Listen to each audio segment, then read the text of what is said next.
40 سے 45 منٹ میں آپ مسقط پہنچ جاتے ہیں سمندر کے ذریعے؟ جی نہیں بائی ایئر، اور سمندری راستہ میں نے آپ کو بتا دیا 202 میل تقریباً بنتا ہے۔ تو الحمدللہ پاکستان کے ساتھ عمان کے تعلقات بہت اچھے ہیں، اور وہاں پہ 2,80,000 کے قریب پاکستانی کام کر رہے ہیں۔ اچھا، اور آپ یوں بھی کہہ سکتے ہیں کہ جو عمان کی 1/3 آبادی ہے وہ اوریجنلی مائیگریٹڈ ہے، پاکستانی ہے۔ آپ کو ہر دوسرا بندہ اردو بولتا نظر آئے گا۔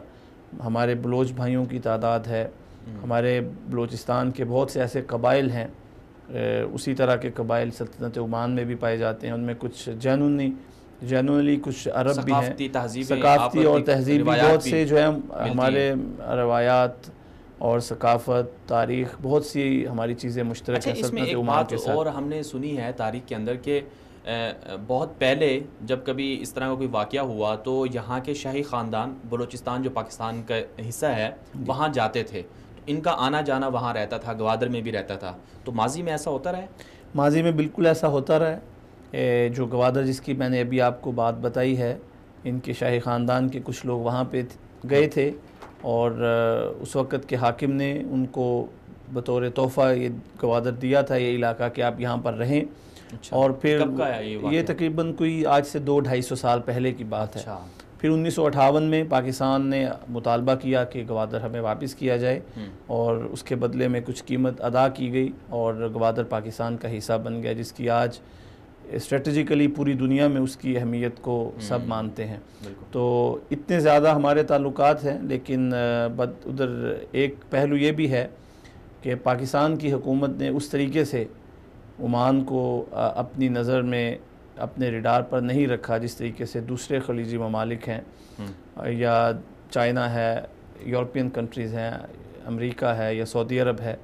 تو خلیجی ممالک کا ایک اہم رکن ہے عمان، اور اس کی سرحد سعودی عرب کے ساتھ ملتی ہے، یو اے ای کے ساتھ ملتی ہے، یمن کے ساتھ ملتی ہے۔ جیسے آپ نے بات کی کہ پاکستان ہر 3 میں سے ایک پاکستانی جو ہے وہ آپ کو عمان میں ملے گا، تو جس طرح سے ہم نے ظاہر سی بات ہے پاکستان کے مسائل کے، پاکستانیوں کے مسائل پہ بھی تھوڑی بہت بات کریں گے، لیکن اس سے پہلے جیسے آپ تاریخ بتا رہے تھے، ثقافت بتا رہے تھے، تو جو ذریعہ معاش ہے عمان کے اندر، جس طرح سے ہم نے سنا کہ سعودی عرب بہت امیر ملک ہے، کویت کی کرنسی بہت زیادہ ہے، تو عمان کا ذریعہ معاش کیا ہے؟ وہاں کی اکانومی کس طرح سے ہے؟ دنیا سے عمان کے کیا تعلقات ہیں؟ سلطنت عمان کی جو معیشت کا انحصار ہے وہ ان کا آئل پروڈکٹس پہ ہے، تیل پہ ہے، اور اس کے بعد گیس کے ان کے پاس ذخائر بھی ہیں، لیکن اس حد تک نہیں ہے جس طریقے سے سعودی عرب میں ہیں۔ سعودی عرب میں تو ماشاءاللہ تیل کے ذخائر بہت زیادہ ہیں، اس کی جو مجموعی پیداوار ہے اس کے مقابلے میں بہت کم ہے۔ تیل اور گیس کے علاوہ جو ان کا سب سے معیشت کا اہم پہلو ہے وہ ہے سیاحت، کیونکہ ان کی تہذیب بہت پرانی ہے۔ اچھا۔ اور خاص طور پہ جو صفار کا علاقہ سلالہ ہے، اس کی جو ہے حضرت ایوب کے، ملکہ بلقیس کے، ان کے بھی آثار ہیں۔ جو اس کے علاوہ جو ریسنٹلی جوید چودھری صاحب عمان آئے تھے تو ہم نے مل کے سلالہ کا دورہ کیا تھا، اور ناسا نے اکتشاف کیا تھا کہ 1992 میں یہ اکتشاف ہوا کہ 18 میٹر جو ہے وہ زیر زمین ایک شہر دھنسا ہوا ہے، جس کو یہ تصور کیا جاتا رہا کہ یہ شداد کی جنت رہی کسی دور میں۔ تو اس حد تک ہے۔ تو ان کا سیاحتی بھی ہے، اور اس کے علاوہ تیل اور گیس کے علاوہ سیاحتی ان کا بہت بڑا پہلو ہے۔ لوگ خاص طور پہ یورپین جو ہیں وہ بہت آتے ہیں، اور امن و امان کے حوالے سے اس کی جو اسٹریٹجیکلی اس کی ویلیو ہے۔ اور جیسے سیاحت کی بات کی آپ نے، پاکستان سے لوگ اگر سیاحت کے لیے آنا چاہیں تو ان کے لیے مواقع ہیں، ویزے کا حصول، یا پھر اسی طرح عمان کے لوگ اگر پاکستان جانا چاہیں تو عمان کے لوگ الحمدللہ تقریباً جو پاکستانی سفارت خانہ ہے، جو میرے علم کے مطابق تقریباً 1200 سے زیادہ ہمارا پاکستانی سفارت خانہ عمانیوں کے لیے ہر مہینے ویزے ایشو کرتا ہے، یعنی کہ ہر مہینے 1200 عمانی پاکستان جاتے ہیں۔ ان میں کچھ کے رشتہ دار ہیں وہاں پہ، کچھ پاکستان سیاحت کے لیے جاتے ہیں، کاروبار کے سلسلے میں جاتے ہیں، علاج کے سلسلے میں جاتے ہیں، لیکن وہ تعداد نہیں ہے جس طریقے سے عمانیوں کی تعداد بھارت جاتی ہے، انڈیا جاتی ہے۔ اس کی وجہ یہ ہے کہ پاکستانی حکومت کے ہمارے پچھلے ادوار میں تعلقات اس طریقے سے اچھے نہیں رہے. تعلقات تو اچھے ہیں، اس سے مراد یہ ہے کہ اس طریقے سے ان کے روابط مضبوط نہیں ہیں، ایکسچینج وزٹس نہیں رہے، اور کوئی اعلیٰ سطح پر ایسی اکانومی کے حوالے سے، معیشت کے حوالے سے میٹنگز نہیں ہوئی. لیکن پچھلے 2-3 سال میں الحمدللہ جو پاکستان کے سفیر ہیں انہوں نے کافی پاکستان عمان تعلقات کے حوالے سے کام کیا، اور پہلی دفعہ یہ 1 مہینہ غالباً پہلے ہمارے وزیر خارجہ شاہ محمود قریشی صاحب آئے. 12 سال کے بعد مشترکہ کونسل کا وزارتی سطح پہ وزراء کے لیول پہ ان کا اجلاس ہوا. بہت سارے امور سامنے رکھے گئے اور ان میں کچھ MOUs بھی سائن ہوئے.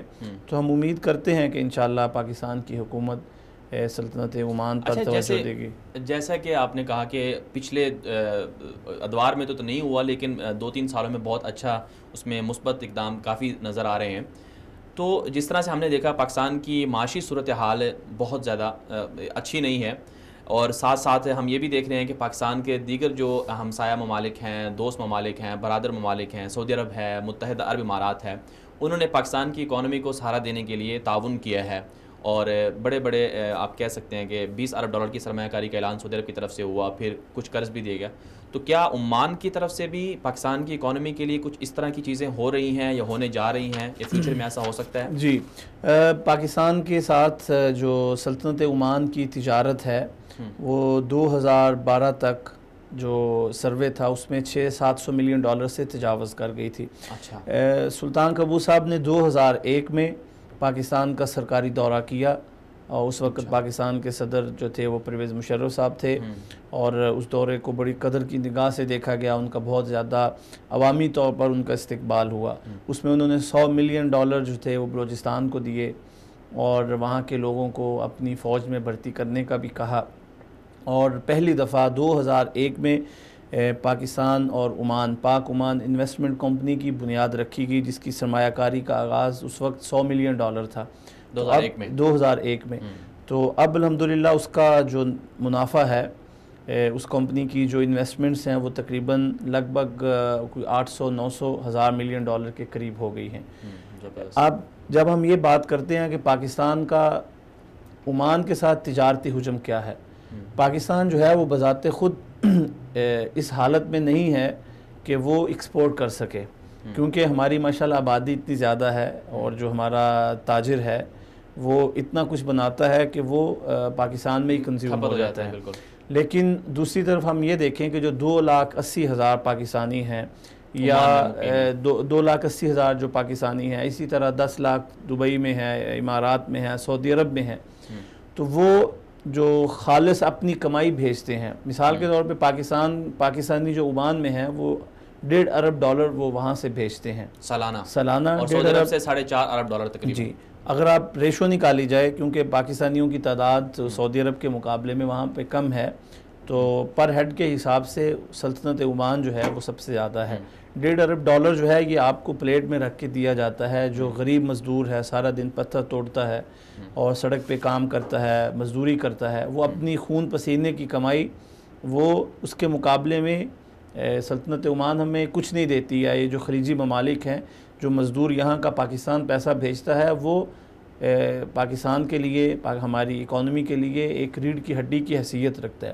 تو $1.5 ارب پاکستان کا مزدور اوورسیز پاکستانی سلطنت عمان سے پاکستان بھیجتا ہے ہر سال، اور وہاں سے اس کے مقابلے میں کچھ نہیں آتا. تو اس لیے جو ہے یہ ہمارے لیے بڑی خوشائند بات ہے. جو اوورسیز پاکستانی ہیں، خاص طور پہ خلیجی ممالک میں، وہ سب سے زیادہ پوری دنیا سے پیسہ پاکستان بھیجتے ہیں.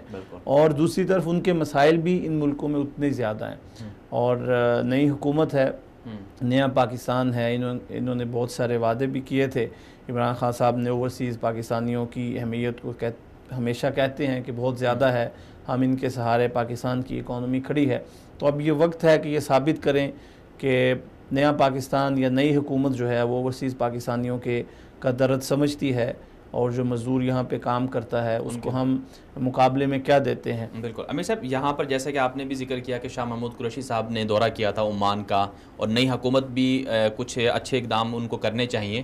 شاہ محمود قریشی صاحب نے عمان کے دورے کے حوالے سے کیا کہا، پہلے ناظرین کو وہ سنا دیتے ہیں. ناظرین کرام، شاہ محمود قریشی صاحب نے پچھلے 1 ماہ پہلے عمان کا دورہ کیا تھا، اور اس عمان کے دورے میں انہوں نے پاکستان کے لیے اور پاکستان اور عمان کے تعلقات کے حوالے سے اور پاکستانی جو کمیونٹی مقیم ہے عمان میں ان کے لیے کچھ کلمات کہے تھے. پہلے وہ سن لیتے ہیں، پھر مزید بھی بات چیت کا سلسلہ جاری رہے گا. آپ ہمارے ساتھ رہیے گا. عمان کی پاکستانی کمیونٹی کا میں شکریہ ادا کرنا چاہتا ہوں، آپ کی محبت کا، آپ کی فراخ دلی کا، اور پاکستان کے ساتھ جو آپ کی لگن ہے وہ قابل ستائش ہے، قابل دید ہے. میں آج عمان آیا ہوں، انشاءاللہ آپ سے ملاقات ہوگی، میں آپ کی خدمت میں حاضر ہوں گا، تبادلہ خیال ہوگا. میں آج وزیر خارجہ سے ملا، میں نے آپ کی جو مشکلات ہیں، جو دقتیں ہیں، اس پر بھی ان سے تبادلہ خیال کیا. انشاءاللہ میری کوشش ہے کہ عمان اور پاکستان کے تعلقات کو نہ صرف مثالی بنایا جائے بلکہ عمان کی انویسٹمنٹس پاکستان میں پروموٹ کی جائے، اور پاکستان کی جو لیبر ہے، جو ورک فورس ہے، ان کے لیے عمان میں نئے مواقع پیدا کیے جائیں. آپ ہمارا ایک بہت بڑا اثاثہ ہے. آج پاکستان اگر چل رہا ہے تو آپ کی محبتوں اور آپ کی وفا کی بنیاد پر چل رہا ہے، تو میں آپ کو سلام پیش کرتا ہوں. جی ہاں ناظرین کرام، آپ نے پاکستان کے وزیر خارجہ شاہ محمود قریشی کے جذبات ملاحظہ کر لیے. وہ پاکستان کی جو عوام عمان میں مقیم ہے ان کے لیے کیا جذبات رکھتے ہیں، اور پاکستان کے وزیر اعظم عمران خان صاحب بھی یہ کہہ چکے ہیں کہ اوورسیز پاکستانی ان کا بہت بڑا سرمایہ ہے اور پاکستان کی اکانومی کو یہ لوگ سہارا دے سکتے ہیں. عمان سے پاکستان میں کس طرح کی سرمایہ کاری ہونے جا رہی ہے اور کس طرح کا مستقبل دونوں ملکوں کا ہونے جا رہا ہے، اور پھر سی پیک اور گوادر کے حوالے سے جس پر پوری دنیا کی نظریں ہیں، ان سے کس طرح سے پاکستان سی پیک اور گوادر سے مستفید ہو سکتا ہے، عمان کس طرح سے مستفید ہو سکتے ہیں، اسی حوالے سے بات چیت کر رہے ہیں ہم. امیر حمزہ صاحب، آپ نے بھی جیسے سن لیا تو اوورسیز پاکستانیوں کے مسائل کے حوالے سے عمران خان صاحب کی جو حکومت ہے وہ اپنا ایک جذبات تو رکھتی ہے اور ان کا ایک ویژن ہے کہ ہم اسے ختم کریں، لیکن جس طرح کہ انہوں نے بات کی کہ جو سرمایہ کاری ہے عمان سے پاکستان میں جائے، آپ نے بھی کہا شروع میں کہ کچھ اس طرح کی کمپنی بنی تھی مشرف دور میں، تو اب مستقبل میں مزید کیا ہونے جا رہا ہے؟ کوئی نئے پروجیکٹس ہیں، اس طرح کے کوئی ایسے منصوبے ہیں جو دونوں ملکوں کو مزید قریب کر سکتے ہیں؟ سب سے پہلا منصوبہ تو ابھی الحمدللہ پاکستان کی جو امن و امان کی صورتحال ہے وہ ہماری افواج اور سیکورٹی ایجنسیز کی بدولت کافی اس میں بہتری آئی ہے. اس میں ہر ادارے نے اپنا کردار ادا کیا. بالکل. تو پچھلے سال تقریباً 2018 میں ہمارے تینوں سروسز چیف انہوں نے عمان کا دورہ کیا. اپریل میں قمر جاوید باجوہ صاحب آئے، پھر ہمارے نیول چیف آئے، ایئر چیف آئے. ابھی پچھلے مہینے ہمارے chairman joint chief of staff general Zubair صاحب تشریف لائے. ان کا بڑا گرم جوشی سے استقبال کیا گیا. نیشنل ڈیفنس یونیورسٹی اور عمان کی نیشنل ڈیفنس کالج کے درمیان MOU سائن ہوا. عسکری تربیت پہ بات ہوئی. عمان پاکستان سے عسکری تعاون بھی چاہتا ہے. اس کے ساتھ ساتھ پاکستان کے ساتھ جو سی پیک کا منصوبہ ہے اس میں عمان کی خواہش ہے کہ سی پیک میں شامل ہو، کیونکہ جو اسٹریٹجیکلی عمان کی جو اس کی پوزیشن ہے وہ گوادر کی طرح بہت اہمیت کی حامل ہے. عمان جو ہے وہ خلیجی ممالک میں ہونے کے باوجود بھی ان سے باہر ہے. اس کی جو سمندری حدود ہے، خدا نہ خواستہ اگر خلیجی ممالک کی کوئی پریشان کن صورتحال ہوتی ہے، اللہ نہ کرے ایسا ہو، کیونکہ پاکستان کا جو مستقبل ہے وہ سعودی عرب کے ساتھ ان کے ساتھ جڑا ہوا ہے. ان کے ساتھ جو ہمارے تعلقات ہیں وہ ہر تعلقات سے بالا تر ہیں. وہ اقتصادی ثقافتی تعلقات سے، جو برادرانہ ان سے ہمارا تعلق ہے. اسٹریٹجیکلی عمان کی پوزیشن بہت اچھی ہے اور گوادر سب سے نزدیک ترین ہے اور ان کا حصہ رہا. اور ابھی عمان کی جو ایک بہت بڑی بندرگاہ ہے دکم کے نام سے، جس میں چین بھاری سرمایہ کاری کر رہا ہے.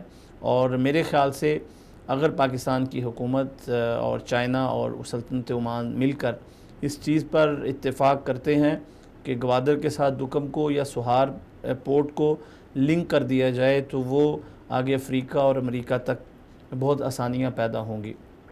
اور چائنا جو ہے وہ اپنا تیل عمان سے لیتا ہے اور اس کی خواہش ہے کہ گوادر میں ایسے وہ سٹور بنائے جائیں، چائنا اپنے جو ہے وہ تیل کو وہاں پر محفوظ رکھ سکے. تو چائنا بھی چاہتا ہے کہ عمان کے ساتھ اسٹریٹجیکلی ہمارے لنک ہوں. پاکستان کے ساتھ تو تاریخی اعتبار سے بھی بہت لنک ہے پرانا. تو اسی طرح پاکستان سلطنت عمان یہ چاہتا ہے کہ پاکستان میں بھی سرمایہ کاری کی جائے اور اس کمپنی کو مزید مواقع فراہم کیے جائیں جو پاک عمان انویسٹمنٹ کمپنی ہے تعلیمی شعبوں میں, اسی طرح جو ہے وہ صحت کے شعبوں میں, عسکری میدانوں میں پاکستان کے ساتھ جو ہے وہ معاہدے کیے جائیں, اور اسی طرح مقابلے میں پاکستان جو ہے وہ افرادی قوت اس کو مہیا کرے. اور میرے خیال سے سلطنت عمان بہترین ملک ہے پاکستانیوں کے لیے, اور جب سے سلطان قابوس صاحب نے اقتدار سنبھالا ہے 1970 سے اور آج تک 48واں سال ہے, اور کوئی بھی پاکستانی آپ کو ایسا نہیں ملے گا کہ جو سلطنت عمان کی حکومت سے یا سلطان قابوس سے شکوہ کرتا نظر آئے. اتنا عدل و انصاف ہے اور اتنی پرامن سوسائٹی ہے جس میں مذہبی رواداری کوٹ کوٹ کر بھری ہوئی ہے. آپ کو مذہبی طور پر فرقہ واریت بالکل نہیں ہے. اور اسی طرح سلطان قابوس صاحب کے نام کی 2 چیئرز بھی ہیں جو UET لاہور میں غالباً یا کراچی میں ہیں, لیکن ہم چاہتے ہیں کہ عمان کے ساتھ اس نئی حکومت میں نئے دور کا آغاز ہوا ہے, اور شاہ محمود قریشی صاحب بھی دورہ کر کے جا چکے ہیں, ہمارے سروس چیف بھی آ چکے ہیں. مزید جو ہے وہ تعلقات کو بہتر بنایا جائے. پاکستانیوں کو دیکھتے ہوئے ان کے جو مسائل ہیں, جس طریقے سے وزیر اعظم صاحب نے سعودی پرنس محمد بن سلمان صاحب سے ریکویسٹ کی, ان کی جیلوں سے پاکستانی رہا ہوئے, اسی طرح ہمارے پاکستانی وہاں پہ بھی ہیں, مشکلات کا شکار ہیں. اور میں سمجھتا ہوں کہ عمران خان صاحب کو آنا چاہیے. وزیر خارجہ صاحب نے بھی کہا کہ عمران خان صاحب آئیں گے, اور میں امید کرتا ہوں انشاءاللہ اس نئی جو لیڈرشپ ہے پاکستان کی, ان کے آنے سے پاکستانیوں کے مسائل جو ہیں وہ کافی حد تک وہ حل ہوں گے. امیر صاحب, آپ نے جیسے ذکر کیا کہ گوادر کے اندر جس طرح سے سی پیک کے اندر اور گوادر کے اندر چین سرمایہ کاری کر رہا ہے, اور اگر ان دونوں کو گوادر کو اور اس طرح دکم جو پورٹ ہے عمان کے ان کو جوڑ دیا جائے تو اس کے جو فوائد ہیں وہ بہت زیادہ ہوں گے, کیونکہ یہ اس کا مطلب یہ ہوگا کہ گوادر جو ہے وہ براہ راست جو ہے افریقہ تک جا سکتی ہے. تو ایسا کس طرح ہو سکتا ہے, کس طرح ممکن ہے, مزید اس کے کیا فوائد مل سکتے ہیں؟ دیکھیں, عمان چاہتا ہے کہ گوادر میں سرمایہ کاری کرے. جیسا کہ میں نے آپ کو شروع میں بتایا کہ تاریخی اعتبار سے گوادر ان کے لیے بہت اہمیت کا حامل ہے. اس کے لیے چائنا کی رضامندی بھی شامل ہے, اور پاکستان تو دعوت دے ہی چکا ہے کہ آپ آئیں سرمایہ کاری کریں. اور یہ پچھلے 1-2 سال میں جو جتنے بھی تبادلی یا ایکسچینج وزٹس ہوئے ہیں دونوں ملکوں کے درمیان, اور ابھی ٹیمیں جو ہیں وہ اپنا کام کر رہی ہیں, ہر وزارتی سطح پہ ٹیم بنی ہے, مشترکہ ٹیم کا جو اجلاس ہوا اس میں جتنے بھی یہ منصوبے ہیں ان پر غور ہو رہا ہے کہ پاکستان اور عمان کی سرمایہ کاری کو کس طریقے سے بڑھایا جائے, پاک عمان انویسٹمنٹ کمپنی کی سرمایہ کاری کو کس طریقے سے بڑھایا جائے, اور عمان جو ہے وہ پاکستان سے میں کس طریقے سے اپنی سرمایہ کاری کو بڑھائے. اس میں زراعت کے شعبوں میں عمان چاہتا ہے کہ پاکستان میں وہ سرمایہ کاری کرے, اور زراعت سے جو متعلق یا منسلک لوگ ہیں وہ بہت سارے جنہوں نے کام کیا عمان کی یہ اس پچھلے 30-40 سالہ دور میں 45 سالہ بہت سارے پاکستانی ہیں, اور پاکستانیوں کا عمان کی ترقی میں خون بھی اور پسینہ بھی شامل ہے. جو سلطان قابوس صاحب کے ابتدائی دور میں جب یہ کمیونزم آیا ان کے ظفار میں, پاکستانیوں نے وہاں پہ اپنے عمانی بھائیوں کے ساتھ شانہ بشانہ لڑے, اور بہت سارے پاکستانیوں کی وہاں پر قبریں بھی ہیں. تو اس حد تک ہمارے تعلقات ہیں. گورنمنٹ میں بھی سنا ہے کہ بہت زیادہ ملازمتیں بھی ہیں پاکستانی کی, اور پاکستانی جو ہیں وہاں سے بلوچستان سے گوادر سے ان کو عمان کی جو ہے وہ افواج میں شامل کیا جاتا ہے. دنیا میں کوئی بھی ملک یہ دعویٰ نہیں کر سکتا کہ ہمارے ملک میں جو ہے جس طریقے سے پاکستان کے سرونگ نیوی آفیسرز یا وہاں کے لوگ کام کرتے ہیں اپنا یونیفارم پاکستان کا پہن کے, کسی دوسرے ملک میں ایسا نہیں ہے. اور کوئی بھی ملک جو ہے وہ یہ دعویٰ نہیں کر سکتا کہ اس ملک کے ساتھ ہمارا خون کا رشتہ ہے. آپ نے برادرانہ طور پر سنا ہوگا, ثقافتی طور پر بہت سارے تعلقات کے بارے میں سنا ہوگا, لیکن پاکستان اور عمان کے درمیان ایک مضبوط رشتہ وہ خون کا بھی ہے. بہت سارے جو عمانی ہیں وہ اوریجنلی پاکستانی ہیں, اور بہت سارے پاکستانی قبائل ایسے ہیں جو عمان سے ہجرت کر کے پاکستان گئے ہیں. اسی طرح میں آپ کو بتاتا چلوں عمان کا کتنی زیادہ اس کی اہمیت ہے پاکستان کے ساتھ تعلقات کے حوالے سے, جب محمد بن قاسم نے یہ سندھ کو فتح کیا تو اس کا قافلہ سلطنت عمان سے ہی ہو کر گزرا تھا، کیونکہ یہ کراچی کے قریب ترین بندرگاہ تھی اور بہت سے عمانی اس میں شامل تھے جنہوں نے سندھ کو فتح میں اپنا کردار ادا کیا، اور وہ آج تک وہیں پہ ہیں، ان کے خاندان بھی وہیں پہ ہیں۔ تو اس لیے ہم چاہتے ہیں کہ اس ملک کے ساتھ ہمارے تعلقات مزید مضبوط ہوں، کیونکہ یہ پرامن ملک ہے۔ پاکستانیوں کے لیے بڑی خوشائند بات ہے کہ ان کو سلطان قابوس جیسا اچھا حکمران ملا، جس کو پاکستانی ہی نہیں بلکہ عمانی، خلیجی، سب پورا عالم دنیا جو ہے وہ ان کے کردار کو سراہتا ہے کہ عمان نے ہمیشہ اپنا امن کے لیے، ملکوں کو ملانے کے لیے، وہ خواہ امریکہ ہو، ایران ہو، خواہ وہ اسرائیل اور فلسطین کا معاملہ ہو، ہمیشہ اپنا کردار ادا کیا۔ اور خلیجی ممالک کے ساتھ بھی ان کے تعلقات بہت اچھے ہیں، اور پاکستان جس طریقے سے سعودی عرب کے ساتھ سرمایہ کاری پہ زور دیتا ہے، اور بالکل ہونا بھی چاہیے، اسی طرح UAE کے ساتھ دیتا ہے اور دوسرے قطر کے ساتھ، تو میں سمجھتا ہوں کہ سلطنت عمان کے ساتھ بھی پاکستان کے پاس ابھی یہ موقع ہے کہ اپنی سرمایہ کاری کو بڑھایا جائے، اور خاص طور پہ یہ جو لنک ہے گوادر کا اور دکم یا سہار پورٹ کا، یہ چائنا کے ساتھ مل کے اس کو آگے اس معاملے کو چلایا جائے تاکہ پاکستانی جو ہیں وہ مزید اس سے فائدہ اٹھا سکیں۔ آپ نے جیسے ذکر کیا کہ پاکستان سے عمان جو ہے وہ دفاعی اعتبار سے بھی تعاون لیتا ہے، ظاہر سی بات ہے پاکستان اسلحہ بھی بناتا ہے تو وہ بھی خریدتا ہے، اور ساتھ ساتھ جو ہے پاکستان کی جو افواج پاکستان ہیں وہ بھی کوشش کرتی ہیں کہ عمان کا جو تعاون ہے دفاعی اعتبار سے تعاون جاری رکھا جائے۔ تو کیا ایسا بھی ہے کہ عمان کے فوجی پاکستان جاتے ہوں، وہاں پڑھتے، جیسے ہم نے سعودی عرب کے بارے میں سنا ہے، ایسا ہے؟ جی بالکل، پاکستان کے میں نے خود 2014 میں یا 15 میں غالباً عمان کے اسسٹنٹ گرینڈ مفتی پاکستان سرکاری دورے پہ گئے تھے، انہوں نے لاہور کے نیوی وار کالج میں لیکچر دیا، وہاں پہ عمانی بالکل پڑھتے ہیں۔ اسی طرح پھر انہوں نے نیشنل ڈیفنس یونیورسٹی اسلام آباد میں لیکچر دیا۔ جیسا کہ میں آپ کو آغاز میں بتا چکا ہوں کہ پچھلے مہینے جب جنرل زبیر محمود حیات صاحب تشریف لائے، جو chairman joint chief of staff ہیں، انہوں نے یہ MOU سائن کیا پاکستان کے جو نیشنل ڈیفنس یونیورسٹی ہے اور عمان کے نیشنل ڈیفنس کالج کے درمیان۔ تو اب پاکستانی جو ہے ہمارے عسکری ادارے انشاءاللہ عمانیوں کو اس سلسلے میں بھی تعاون فراہم کریں گے، ان کی تعلیم و تربیت بھی، مشقیں بھی ہوتی رہتی ہیں۔ جی ابھی پچھلے مہینے فیبرری میں آپ نے سنا ہوگا کہ 40 سے 45 ممالک نے جو عالمی امان کے نام سے مشقوں کا آغاز ہوا کراچی میں، اس میں سلطنت عمان نے خصوصی طور پر شرکت کی، اور اسی طریقے سے سال میں 5-6 دفعہ خیر سگالی دورہ کرنے کے لیے پاک بحریہ کی طرف سے مختلف جہاز بھی آتے رہتے ہیں پاکستان کے نیشنل ڈے پہ، اگست میں، سپتمبر میں، مارچ میں عمان کے نیشنل ڈے پہ اپنی اظہار محبت کے لیے پاکستانی نیوی کے، آرمی کے، بحریہ کے دستے آتے ہیں، جہاز آتے ہیں، اور لیکن ہم چاہتے ہیں کہ اس میں مزید بہتری آئے۔ اور جس طرح سے آپ نے کہا کہ تعلیمی اعتبار سے ایک دوسرے کے ممالک کے ساتھ، جیسے آپ نے کہا کہ ان کے آپس میں تو وہ ہیں کہ فوجی یہاں سے پڑھنے وہاں جائیں اور ٹریننگ لے کر آئیں، لیکن جو باقی ظاہر سی بات ہے جس طرح کے باقی خلیجی ممالک ہیں، سعودی عرب میں بھی یونیورسٹیز ہیں، پاکستانی طلباء جو ہیں سعودی یونیورسٹیز میں جا کے پڑھتے ہیں، تو کیا عمان میں بھی ایسے کوئی مواقع ہیں کہ یونیورسٹیز ہوں وہاں سے پاکستانی اسٹوڈنٹ آئیں، تو اس سے دونوں ممالک کی عوام ایک دوسرے کے قریب آئے گی؟ جی بالکل، جو وہاں کی سب سے بڑی جامعہ ہے، یونیورسٹی ہے سلطان قابوس یونیورسٹی، پاکستانیوں کو وہاں پر اسکالرشپ مہیا کیے جاتے ہیں جو سفارت خانہ پاکستان کے ذریعے میرٹ پر، اس کا اوورسیز جو پاکستانی رہتے ہیں ان کو وہ ٹکٹیں یا جو سیٹیں ہوتی ہیں ان کو وہ مہیا کی جاتی ہیں، جو میرٹ پہ جو بھی آتا ہے سفارت خانہ اس کو ان کو وہ ضرور موقع فراہم کرتا ہے۔ میں یہ سمجھتا ہوں کہ سلطنت عمان کے دروازے سب کے لیے کھلے ہیں، جو بھی پاکستانی وہاں پر دینی تعلیم و تربیت کے لیے آنا چاہتا ہے، اور میں یہ سمجھتا ہوں کہ آج عالم اسلام میں جو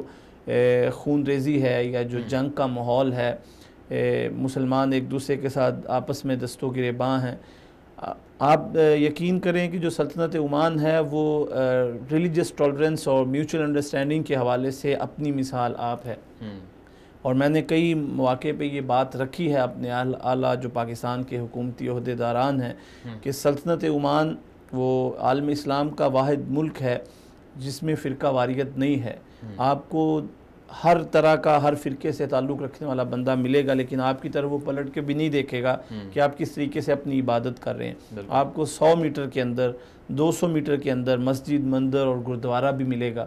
غیر مسلم جو ہیں، عیسائی ہیں، ہندو ہیں، سکھ ہیں، ان کو بھی اجازت دی گئی ہے، جو وہاں کی وزارت مذہبی امور ہے وہ اس قسم کی ہرگز اجازت نہیں دیتی کہ آپ کسی کی ذاتی معاملات میں مداخلت کریں یا کسی کی ذاتی زندگی میں آپ اس میں دخل اندازی کریں۔ پاکستان جو ہے اس میں آپ کو پتہ ہے کہ جس طریقے سے فرقہ واریت ہوتی ہے، ہمارے بہت سے مسائل ہیں، آبادی ہماری بہت زیادہ ہے، ہمارے وسائل کم ہیں، اور جو مذہبی طبقہ ہے اس سے بھی آپ بخوبی واقف ہیں کہ کس طریقے سے آپس میں ان کے معاملات ہیں۔ کوئی بھی ایک ایسا ادارہ پاکستان میں ہائی سطح پر، حکومتی سطح پر نہیں ہے سوائے اسلامی نظریاتی کونسل کے کہ جس کا اتھینٹک فتویٰ جاری ہوتا ہو، اور ہر فرقے کا اپنا مفتی ہے۔ اور یہ بڑی ندامت کی بات ہوتی ہے کہ جب پاکستان کے باہر ہم سے پوچھا جاتا ہے کہ آپ کا مفتی اعظم کون ہے اور کس کا فتویٰ وہاں پہ مانا جاتا ہے، تو ہم اس وقت جو ہے وہ ان کو مطمئن نہیں کر پاتے۔ ان کو تو شاید ہم مطمئن کر پاتے ہوں اس وقت، لیکن ذہنی طور پر، دلی طور پر اپنے جواب سے ہم مطمئن نہیں ہوتے۔ عمان میں یہ صورتحال نہیں ہے۔ پاکستان جو ہے وہ عمان سے ایک تو سی پیک سب سے بڑا منصوبہ ہے، اور دوسرا مذہبی رواداری کے حوالے سے ہماری جو وزارت ہے مذہبی امور کی، شاید ابھی ڈاکٹر نور الحق قادری صاحب بھی اگلے ہفتے عمان کے دورے پر تشریف لائیں، تو میری یہ خواہش ہے کہ پاکستان کی حکومت سلطنت عمان کے اس تجربے سے فائدہ اٹھائے۔ کس طریقے سے سلطان صاحب کے آنے سے پہلے کہ قبائل کا لوگوں کی آپس میں خانہ جنگی تھی، یہ پچھلے 45-48 سال میں اب جو ہے وہ ماحول بدل چکا ہے۔ عمان جو ہے وہ ایک دنیا کی جدید ترین ترقی یافتہ، جس کا دنیا میں تیسرے یا چوتھے نمبر پہ کہا جاتا ہے کہ یہ پرامن ملک ہے، خوشحال ملک ہے، اس میں ہر آنے والا انسان اپنے آپ کو وہ بالکل محفوظ ترین سمجھتا ہے۔ تو پاکستان سلطنت عمان کے اس مذہبی تجربے سے بھی فائدہ اٹھا کر لوگوں کو آپس میں ملا سکتے ہیں، اور جس طریقے سے انہوں نے اپنے مذہبی منافرت کو ختم کیا، میں سمجھتا ہوں کہ اگر ان سے اس سلسلے میں تعاون لیا جائے اور ہمارا جو علماء طبقہ ہے ان کو سلطنت عمان بھیجا جائے، ان کی جو ہے فکری اعتبار سے ان کی ٹریننگ کی جا سکے، تو یہ بڑی خوشائند بات ہوگی۔ جیسے آپ نے بات کی کہ مذہبی منافرت کے حوالے سے خاتمہ وہاں نہیں ہے، مذہبی منافرت نہیں ہے، تو پرامن ہے، اور عالم اسلام کے حوالے سے بھی عمان اپنا کردار ادا کرتا رہا ہے۔ کشمیر اور فلسطین یہ عالم اسلام کے دو سلگتے ہوئے ایشو ہیں، تو اس حوالے سے عمان کا کیا وہ نظریہ ہے؟ جس طریقے سے سعودی عرب کے لوگوں کو آپ زیادہ جانتے ہیں، دلی طور پر ایموشنلی یہ پاکستان کے ساتھ اٹیچ ہوتے ہیں، خواہ ان کی گورنمنٹ کا کوئی بھی موقف ہو، ہر جو ہے وہ گورنمنٹ کی اپنی مجبوری ہوتی ہے، عالمی سطح پر ان کو پریشر ہوتا ہے، لیکن جو لوگوں کی محبت ہے وہ آپ سعودی عرب میں دیکھتے ہیں کہ پاکستان کے ساتھ کیسے ہے۔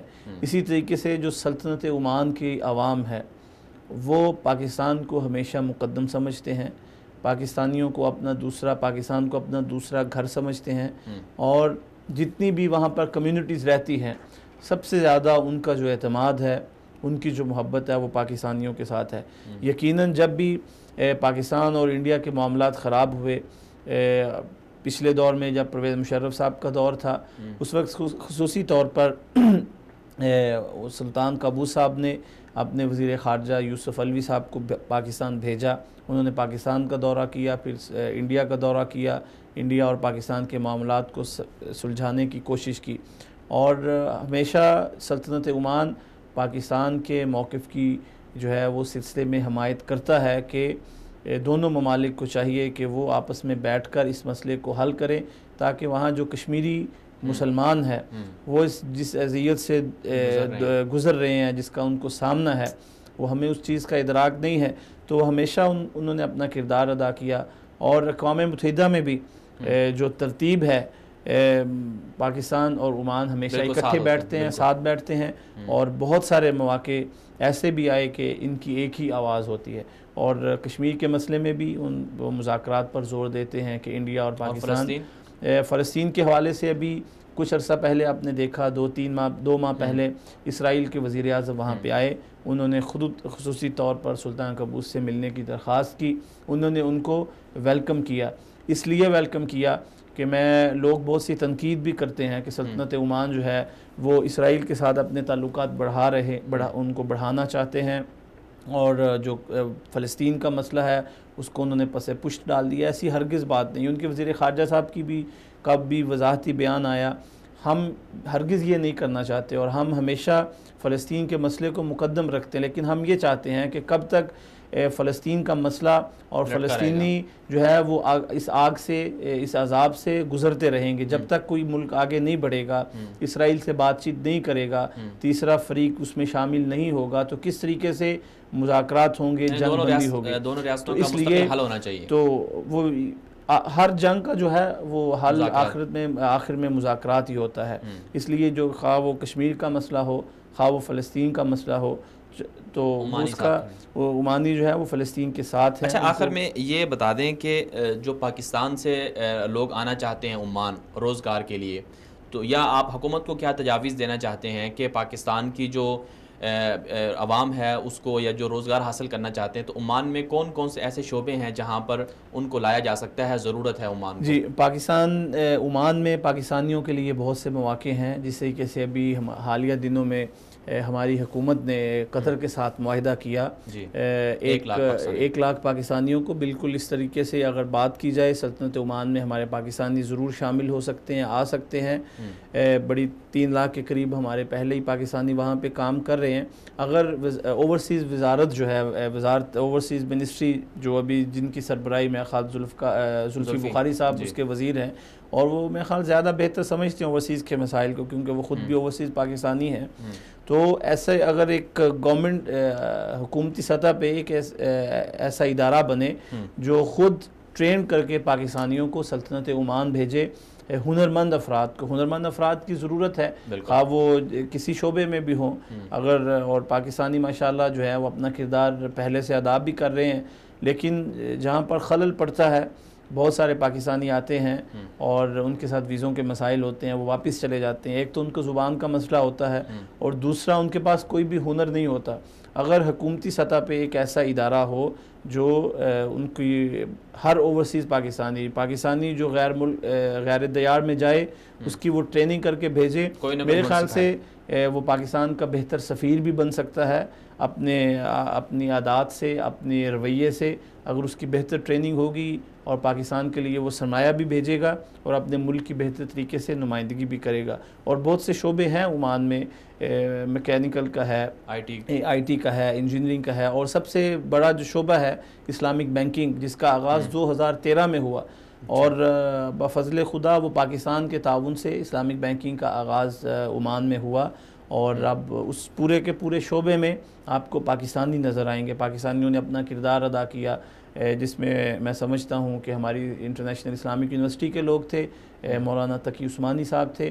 اس طریقے سے اور بھی بہت سے شعبے ہیں.